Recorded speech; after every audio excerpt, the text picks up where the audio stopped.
نحمدہ ونصلی ونسلم علی رسول الکریم اما بعد۔ آج مسائل رمضان کورس کا دوسرا دن ہے اور یہ سبق نمبر 2 کا دوسرا حصہ ہے۔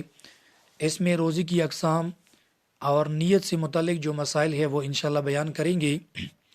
شریعت مطہرہ میں جتنی بھی روزے ہیں ان تمام روزوں کو فقہاء کرام رحمہم اللہ نے 6 اقسام کے اندر بند کیا ہے، یعنی گویا کہ ان کی 6 کیٹیگریز بنائی گئی ہیں۔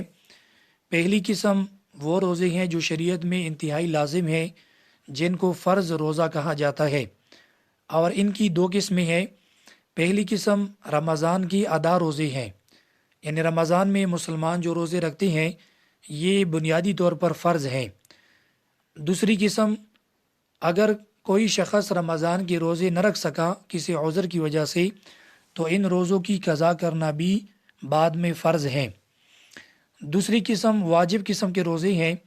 واجب سے مراد وہ روزے ہیں کہ جن کو رکھنا بھی عملاً فرض ہے لیکن ثبوت کی اعتبار سے یہ واجب ہیں۔ پھر واجب روزوں کی 3 قسمیں ہیں۔ پہلی قسم ہے نظر کے روزے، یعنی نظر سے مراد یہ ہے کہ اگر کوئی شخص یہ کہہ دے اللہ تعالیٰ نے اگر میرا فلاں کام کیا تو میں اتنے روزے رکھوں گا، اس کو نظر کہتے ہیں۔ پھر نظر کی 2 قسمیں بنتی ہیں، ایک ہے نظر معین اور دوسری قسم ہے نظر غیر معین۔ نظر معین سے مراد یہ ہے کہ اس میں ایام کی تعین کی جائے یا اس میں مہینے کی تعین کی جائے۔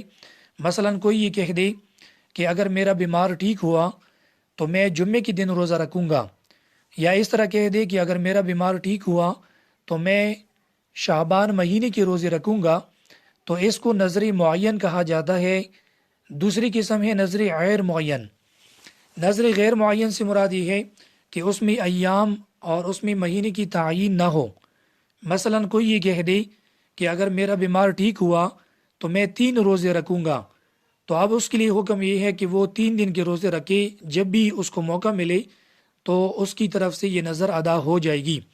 تو بہرحال نظر کی جو روزے ہیں یہ شریعت میں واجب ہیں۔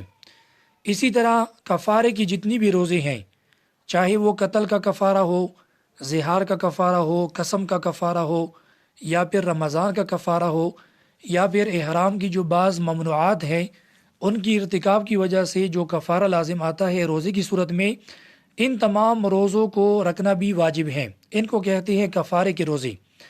تیسری قسم اس میں یہ ہے کہ اگر کوئی شخص نفلی روزہ شروع کرے اور شروع کرنے کے بعد اس کو توڑ دے تو یہ روزہ رکھنا بھی بعد میں یعنی واجب ہے۔ اسی طرح اگر نظر معین کا کوئی روزہ ہے اس کو نہ رکھ سکا یا اس کو توڑ دیا تو یہ بھی رکھنا بعد میں واجب ہے۔ تیسری قسم وہ روزے ہیں کہ جو شریعت میں سنت ہیں، اور وہ عاشورہ کا روزہ ہے، یعنی 10 محرم کو روزہ رکھنا اور اس کے ساتھ 9 محرم یا 11 محرم کا روزہ رکھنا، یہ سنت ہے۔ چوتھی قسم کے روزے وہ ہیں کہ جو شریعت میں مستحب اور نفل ہیں، اور یہ تقریباً وہ تمام روزے ہیں کہ جو فرض اور واجب اور مکروہ اور سنت کے علاوہ ہیں، وہ تمام روزے مستحب ہیں۔ مثلا ایام 20 کے روزے رکھنا، یعنی ہر مہینے اسلامی مہینے کی 13، 14 اور 15ویں تاریخ کو روزہ رکھنا، یہ مستحب ہے۔ اسی طرح ہفتے میں پیر اور جمعرات کا روزہ رکھنا بھی مستحب ہے۔ اسی طرح رمضان کے بعد جو مہینہ ہے شوال، اس میں 6 روزے رکھنا بھی مستحب ہے، چاہے اس کو مسلسل رکھے یا اس کو متفرق طور پر رکھے، یہ بھی مستحب ہے۔ اسی طرح عرفہ کے دن یعنی 9 ذی الحجہ کو غیر حاجی کے لیے روزہ رکھنا، یہ بھی مستحب ہے۔ اسی طرح داؤد علیہ السلام کی جو روزے تھے وہ بھی امت مسلمہ کے لیے مستحب ہے، یعنی ایک دن روزہ رکھنا، ایک دن چھوڑنا، پھر ایک دن روزہ رکھنا، ایک دن چھوڑنا، اس کو صوم داؤدی کہا جاتا ہے، یہ بھی مستحب ہے۔ چوتھی جو قسم ہے، 5ویں قسم، وہ ہے مکروہ تحریمی۔ مکروہ تحریمی وہ روزے ہیں جن کو رکھنا بالکل عملاً حرام ہے، ناجائز ہیں، اور یہ پوری سال میں 5 دن ہیں۔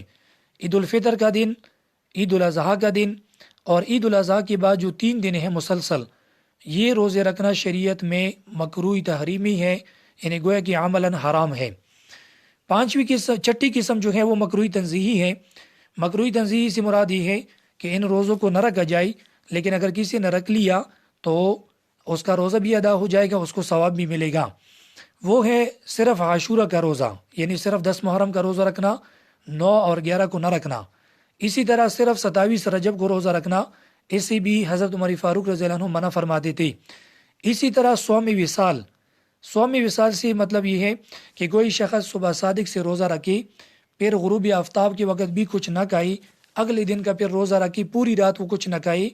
تو اس طرح 2-3 روزے ایک یکجا کرنا، اکٹھا کرنا اور اس کے درمیان میں افطاری نہ کرنا، اس کو صوم وصال کہا جاتا ہے۔ یہ بھی شریعت میں مکروہ تنزیہی ہے۔ بہرحال یہ روزے کی ٹوٹل 6 اقسام تھی، یہ میں نے بیان کر دی۔ آگے روزے سے متعلق جو نیت کی مسائل ہیں وہ چند بیان کر لیتا ہوں۔ یہاں پر ایک بنیادی مسئلہ یہ ہے کہ روزے کی نیت کب تک کی جا سکتی ہے۔ تو اس میں یہ بات یاد رکھیں کہ ماقبل جو 6 اقسام میں نے بیان کیے، ان میں سے 3 اقسام وہ ہیں کہ جن کی نیت رات سے کرنا ضروری ہے۔ قضا کے جتنے روزے ہیں ان کی نیت رات سے کرنا ضروری ہے، دن کے وقت ان کی نیت نہیں ہو سکتی۔ اسی طرح کفارے کے روزے، اسی طرح نظر غیر معین کے روزے، یہ جو 3 اقسام ہیں ان کی نیت رات سے کرنا ضروری ہے۔ اور بقایا جو 3 اقسام ہے، یعنی رمضان کے روزے جو ادا روزے ہیں، اسی طرح نفلی روزے اور نظر معین کے روزے، ان کے بارے میں حکم یہ ہے کہ اگر کوئی شخص رات سے نیت کر لے تب بھی جائز ہیں، اور اگر رات سے نیت نہ کر سکا تو دن کو نصف النہار سے پہلے نیت کرنا اس کے لیے جائز ہے۔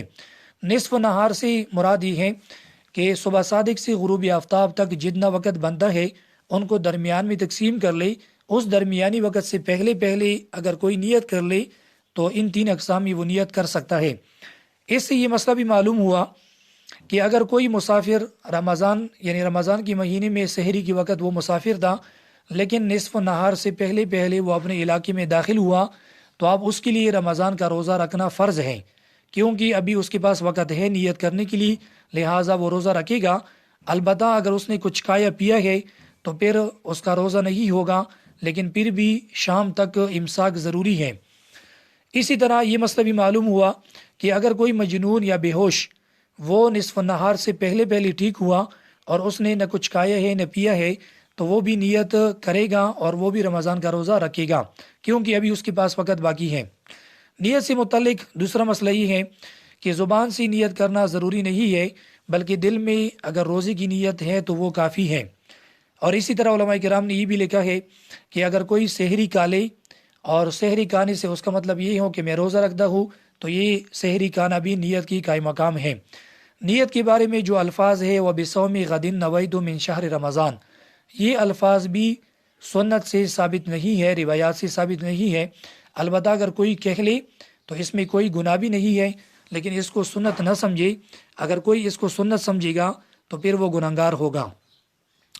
تیسرا مسئلہ یہ ہے کہ رمضان میں روزے کی نیت مطلقاً یہ جائز ہے، مطلب اس کا مطلب یہ ہے کہ یہ کہنا ضروری نہیں ہے کہ میں رمضان کا روزہ رکھتا ہوں یا میں فرض روزہ رکھتا ہوں، تو یہ کہنا ضروری نہیں ہے، بلکہ وہ اتنا کہہ دے کہ آج میرا روزہ ہے یا کل میں روزہ رکھوں گا، تو بس اتنا اس کی دل میں یہ نیت ہو، اتنا کافی ہے۔